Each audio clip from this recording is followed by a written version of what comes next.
وہاں تک پہنچا دے گا، اور یہ مشاہدہ بھی کریں گے۔ وہ کتنا خوش کن لمحہ ہوگا جنتیوں کے لیے جب وہ اپنے اوپر اللہ کی عطاؤں کو برستا ہوا اور جہنمیوں کو بدعمالیوں کی بنا پر جلتا ہوا دیکھ کر وہ کتنا شکر ادا کریں گے کہ اللہ تیرا کرم ہے کہ آج ہم تیرے سایہ رحمت میں زندگی گزار رہے ہیں، اور وہ بھی تو لوگ ہیں جو آج تیرے عذاب کے اندر مبتلا ہیں۔ وہ سوال کریں گے۔ آج اللہ رب العالمین نے جو جنتیوں نے جہنمیوں سے سوال کرنے ہیں، ان سوال کا حوالہ سورہ مدثر کے اندر دیا ہے۔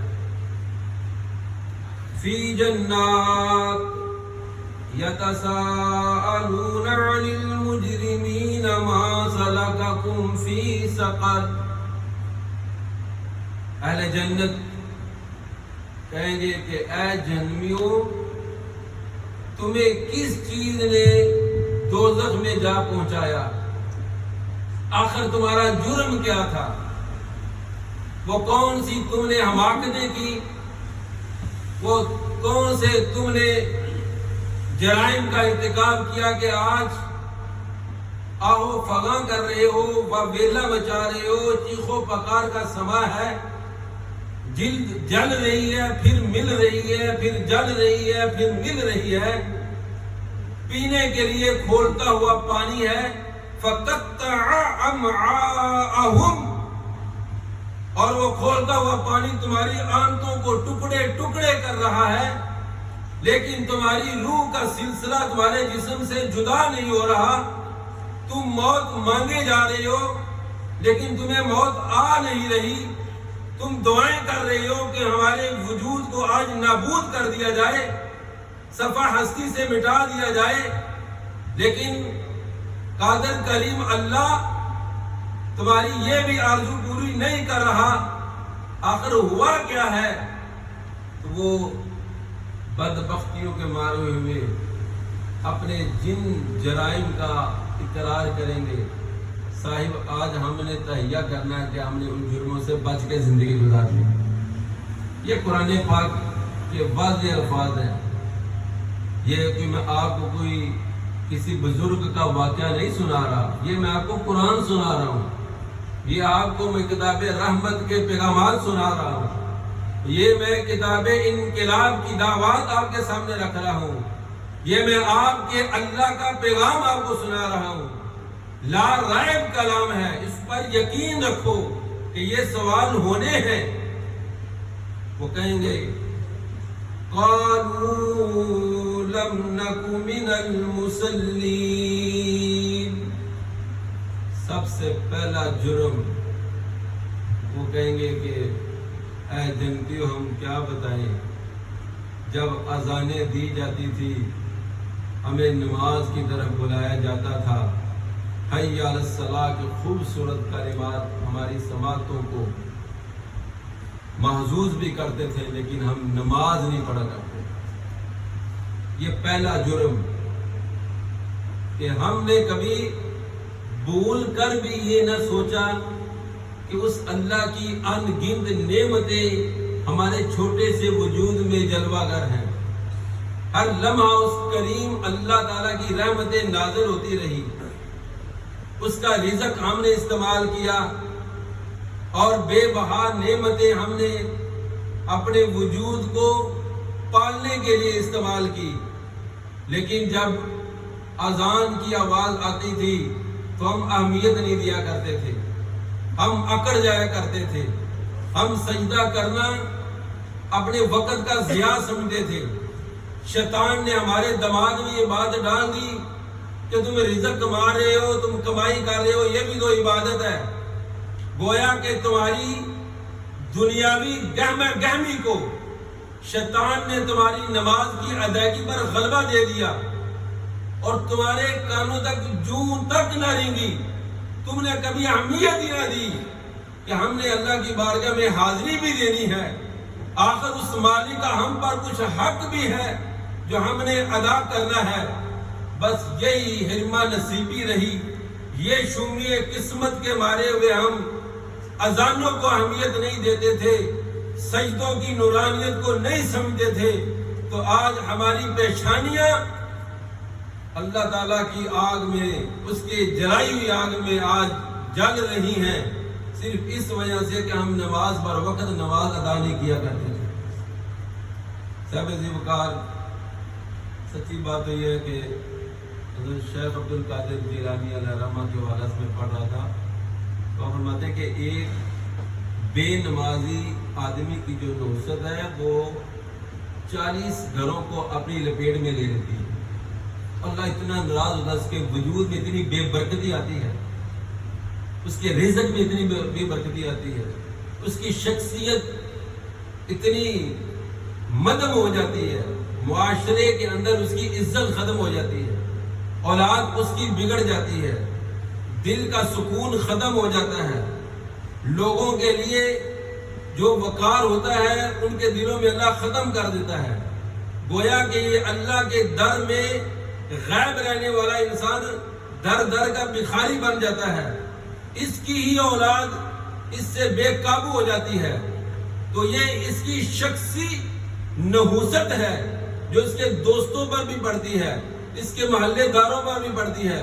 مجھے یہ بتاؤ کہ ایک بندے کی نحوست اگر معاشرے کو اپنے ہاتھ میں لے جاتی ہے تو اس کے اپنے گھر میں کتنی نحوست کا دخول ہوگا، اس کا گھر اپنا کتنا بے برکت ہوگا۔ حضرت عمر بن خطاب رضی اللہ تعالیٰ عنہ امیر المومنین، بڑا باروب خلیفہ، 22 لاکھ مربع میل کا یہ خوبصورت حکمران، جس کے کوڑے سے بھی کیسر و کسرا کی دیواریں کانپا کرتی تھی، اتنا اللہ رب العالمین نے آپ کو روب دیا ہے۔ ہم سارے شیطان سے ڈرتے ہیں، شیطان ان سے ڈرا کرتا ہے، اتنا زبردست بندہ، لیکن یہ سارا فیض حضور پاک سے ان کی ذات ہی کا ہے۔ تو آپ کے پاس ایک بڑھیا عورت آئی، غریب تھی بیچاری، اس کا تیل وہ لے کر آ رہی تھی، گر گیا، تو امیر المومنین کی بارگاہ میں حضرت میں غریب، میرے پاس تھوڑے سے پیسے تھے، میں نے دیا جلانے کے لیے تیل خریدا تھا، وہ گر گیا اور زمین چوس لیا اس نے، تو مہربانی فرمائے، آپ عادل حکمران ہیں، عدل آپ پر ناز کرتا ہے۔ ہائے ہائے ہائے، ایک موقع پر نہرو نے قائد اعظم سے کہا تھا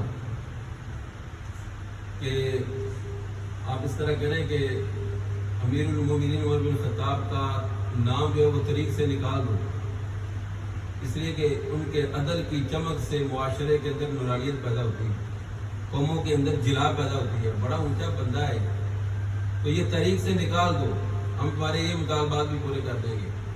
تو قائد اعظم نے نہرو کو بڑا خوبصورت جواب دیا تھا، اس نے کہا تھا کہ وہ ظالم بات سن، اگر کل تاریخ میں عدل کا حوالہ دینا پڑ گیا تو میں کس ذات کا حوالہ دوں؟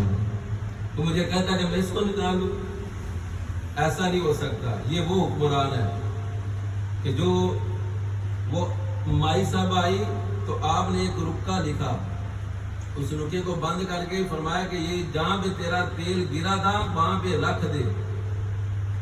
خدا کا کرنا ایسا ہوا کہ وہ جہاں پہ رکھا تو تیل خود بخود اوپر آ گیا، تیل خود بخود اوپر آیا، اماں جی خوش ہو گئی، اپنا برتن بھرا اور چلی گئی۔ اس نے ایک سوال کیا تھا کہ یا امیر المومنین، یہ آگ کے رکے میں آخر کیا جادو تھا، کیا اتنا ڈر تھا کہ زمین نے بھی جھرجھری سے لے کر جو چوسا ہوا تیل واپس کر دیا؟ تو آپ نے کہا تھا بس میں نے اور تو کچھ نہیں لکھا، میں نے تو صرف اتنا ہی لکھا کہ اے زمین، اس اماں جی کا تیل واپس کر دے، وگرنہ تیرے اندر میں کسی بے نمازی کو دفنا دوں گا۔ زمین بھی اس بندے سے پناہ مانگتی ہے۔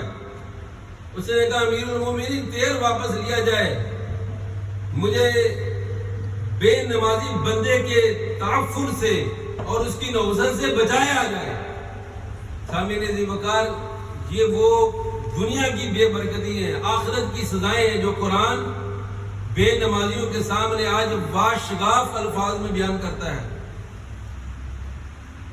حضور پاک صلی اللہ تعالیٰ علیہ وسلم نے، علامہ اقبال علیہ رحمۃ نے ایک موقع پر کہا تھا کہ مسجد مرثیہ خواں ہے کہ نمازی نہ رہے۔ آج مسجد یہ در و دیوار، آج یہ مسجد کی یہ خاموش چھتیں نوحہ کر دی ہیں، روتی ہیں۔ آپ ان در و دیوار سے پوچھو کہ ہمیں کس لیے سجایا گیا، ہمیں کس لیے قائم کیا گیا؟ زینت کے لیے، نمائش کے لیے، آرائش کے لیے؟ آواز آئے گی کہ نہیں۔ وہ کہتے ہیں کہ مسجد مرثیہ خواں ہے کہ نمازی نہ رہے۔ یہ دیواروں سے آج رونے کی آواز آ رہی ہے کہ اللہ تعالیٰ ہمیں تعمیر تو کر دیا گیا، لیکن ہمیں آباد کرنے والے لوگ کہاں گئے؟ وہ کہاں لوگ چلے گئے کہ جن کی پیشانیاں تیری بارگاہ میں ہمہ وقت جھکا کرتی تھی؟ حضور پاک صلی اللہ تعالیٰ علیہ وسلم نے ارشاد فرمایا کہ جب بندہ سوتا ہے، خصوصاً عشاء کی نماز اور فجر کی نماز، زبان فرمایا کہ یہ منافق بندے پر باری ہوتی ہے، یہ نفاق کی نشانی ہے۔ لیکن عموماً صبح گہری نیند کا وقت ہوتا ہے، بندے پر سستی طاری ہوتی ہے۔ حضور نے فرمایا کہ جب بندہ سوتا ہے تو یضرب علی کل عقد علیک، شیطان جو ہے وہ بندے کے گتھی میں پیچھے 3 گرے لگاتا ہے۔ یہ حضور فرما رہے ہیں کہ 3 گرے لگاتا ہے، وہ پھونکتا ہے، اس طرح کر کے 3 بار پھونک مارتا ہے شیطان۔ ہر آدمی کے ساتھ یہ معاملہ پیش آتا ہے۔ سرکار نے فرمایا کہ جب وہ پہلی پھونک مارتا تو وہ کہتا ہے علیکا لیل طویل فرقد، او سویا رہے، او خیر ہے، او بڑی لمبی رات پئی ہے، او کوئی بات نہیں، او صبح کا تھک، او تیری نیند پوری نہیں ہے، او یہ تیرے بچے، او صبح کام پہ بھی جانا ہے۔ یہ وہ ساری ملمہ سازی کرتا ہے، اس طرح کی خواہشات کا جکڑ بند انسان کے سامنے لا کر پیش کرتا ہے، چلو یار تھوڑی دیر اور سو لیتے ہیں، تھوڑی دیر اور سو لیتے ہیں، کہاں آ کے سورج طلوع ہو جاتا ہے اور وہ پھر تالیاں مارتا ہے کہ واہ ابن آدم، میں نے تم سے وہی کام کرایا ہے جس کے نہ کرنے کی وجہ سے مجھے جنت سے نکال دیا گیا۔ خوش ہوتا ہے شیطان۔ پھر حضور علیہ السلام نے فرمایا کہ فَإِنِ اسْتَيْقَظَ، اگر کوئی بندہ اٹھ جائے فَذَكَرَ اللَّهُ، وہ فوراً اللہ کا ذکر کرے۔ چلو یہ دعا پڑھے الحمدللہ الذی احیانا بعد ما اماتنا والیہ النشور، یہ بھی اللہ تعالیٰ کا ذکر ہے۔ حضور نے فرمایا کہ جب بندہ یہ دعا پڑھ لے یا اللہ کا ذکر کرے تو ان حلت عقدہ، پھر ایک گرہ کھول جاتی ہے، اللہ تعالیٰ اس کی ایک گرہ کھول دیتا ہے۔ پھر سرکار نے فرمایا کہ پھر جب وہ وضو کرتا ہے تو اللہ تبارک و تعالیٰ اس کے وضو کی برکت سے دوسری گرہ بھی کھول دیتا ہے۔ پھر سرکار نے فرمایا کہ فَإِن صَلَّى إِنْ حَلَّتْ عُقْدَةٌ، کہ جب وہ عملی طور پر نماز میں آگے کھڑا ہو جاتا ہے اللہ تعالیٰ تیسری گرہ بھی کھول دیتا ہے۔ یہ وہ خوش نصیب انسان ہے کہ حضور نے فرمایا کہ جب صبح کرتا ہے تو طیب النفس کرتا ہے، اس کا دل خوش ہوتا ہے۔ یار آپ موازنہ کریں، آپ خود موازنہ کریں کہ آپ نماز پڑھ کر اپنا دن گزاریں اور اللہ تعالیٰ نہ کرے کہ جس دن نماز، یہ نہیں کہتا کہ نماز چھوڑ کر دن گزاریں، جب نماز رہ جائے تو دن گزاریں، زمین و آسمان کا فرق محسوس ہوگا، دل پر بوجھ رہتا ہے، گھٹن تاری رہتی ہے، وہ اندر سے ضمیر جو ہے اگر زندہ ہو، مر جائے تو میں اس کا کچھ نہیں کہہ سکتا، ضمیر زندہ ہو تو اس کو ملامت کرتا ہی رہتا ہے، لیکن پے در پے مسلسل لگاتار اللہ رب العالمین کی بارگاہ سے غیر حاضر ہونے کی وجہ سے صاحب ضمیر بھی پھر وہ آوازیں آنا بند ہو جاتی ہیں۔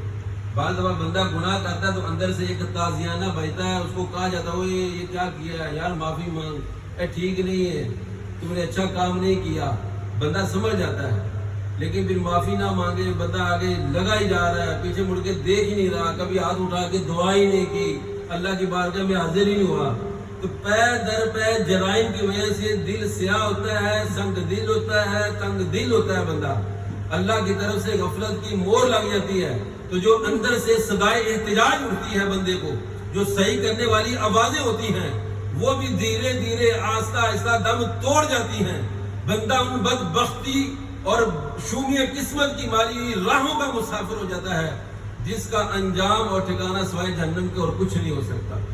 صاحب ذی وقار آؤ یہ دنیا کا کام ختم نہیں ہونا، نمازیں رہ گئی ہیں تو ابھی زندگی ہے، ابھی سے آپ تیار کر لیں کہ میرے سونے اللہ تعالیٰ میں تجھے چھوڑ کر کماتا رہوں، میری پوری نہیں پڑی، اب میرے پیارے اللہ تعالیٰ مجھے اپنی بارگاہ میں جھکنے کی توفیق بھی عطا فرما۔ یہ جرم نہ کرو، حضور رحمت للعالمین ہونے کے باوجود رحمت للعالمین رحمت للعالمین کانٹا بھی چبھتا تو حضور کہتے ہیں اللہ میری امت کے گناہ معاف فرما، اتنے رحمت للعالمین، لیکن اس کے باوجود انہوں نے فرمایا کہ میرا دل کرتا ہے کہ اذان دے بندہ تو میں کچھ لوگوں کو اپنے ساتھ لے کر جاؤں اور ان کو اپنے کسی بندے کو مسلح پہ کھڑا کر کے ان لوگوں کے گھروں کو آگ لگا دوں جو نماز کے لیے حاضر نہیں ہوتے۔ حضور نے یہ نہیں بنایا کہ نماز پڑھتے نہیں، یہ مسجد کی بات ہو رہی ہے، جو مسجد میں آ کے نماز نہیں پڑھتے یہ ان کی بات ہو رہی ہے، جو جماعت کے ساتھ نماز نہیں پڑھتے ان کے بارے میں حضور کی اتنی شدید وعید ہے کہ جو نماز نہیں پڑھتے، جو سجدہ ہی نہیں کرتے، ان کے معاملات الامان الحفیظ۔ یہ پہلا جرم قرآن پاک نے بیان کیا کہ لم نکن من المصلین، وہ کہتے تھے کہ ہم نماز نہیں پڑھتے تھے، اب ہم تشریح تو سب کی نہیں کر سکتے لیکن جرم سن لیں۔ دوسرا جرم یہ تھا کہ وہ کہتے تھے ہم مسکینوں کو کھانا نہیں کھلاتے، دروازے پہ مسکین بیٹھا ہے، پڑوس میں بھوکے مار رہے ہیں، اپنا پیٹ بھر کے کھاتے رہتے ہیں لیکن کسی کو پوچھتے نہیں۔ تیسرا جرم یہ کہ بےہودہ لوگ جو ہیں، بےہودہ بحثیں کرنے والے، گپے لگانے والے، ان کے ساتھ ہم بھی بیٹھ جایا کرتے، بےہودہ گوئی کیا کرتے۔ اور تیسرا جرم یہ ہے ہمارا کہ ہم قیامت کے دن کی تکذیب کیا کرتے ہیں، وہ اعتقادی طور پر تکذیب کرتے ہیں، ہم عملی طور پر تکذیب کرتے ہیں۔ ہمارا عمل ہے کہ ہمیں پتہ ہی نہیں قیامت آنی ہے، اگر قیامت کا خوف اور ڈر ہوتا تو ہماری یہ آج حالت نہ ہوتی۔ پھر حی علی الصلاۃ کا پیغام سن کر فوراً اللہ تعالیٰ کی بارگاہ میں حاضر ہونا ہی اپنا عزت و شرف سمجھتے۔ اللہ پاک ہمیں عمل کرنے کی توفیق عطا فرمائے۔ میرا ارادہ ہے کہ انشاءاللہ تعالیٰ اگلا جمعہ جو ہے وہ کچھ مسائل ہیں، بہت سارے مشہور مسائل ہیں جن میں لوگ غلطیاں کرتے ہیں، تقریباً 20-25 کے قریب مسائل ہیں، وہ میں آپ سے ڈسکس کروں گا، آپ کو بتاؤں گا۔ اللہ رب العالمین ہمیں ہماری جہالت دور کرنے کی توفیق عطا فرمائے۔ اگر آپ بر وقت اگر میں تشریف لیں گے تو سارے مسائل سنیں گے، انشاءاللہ تعالیٰ فائدہ بھی ہوگا۔ وآخر دعوانا الحمدللہ رب العالمین۔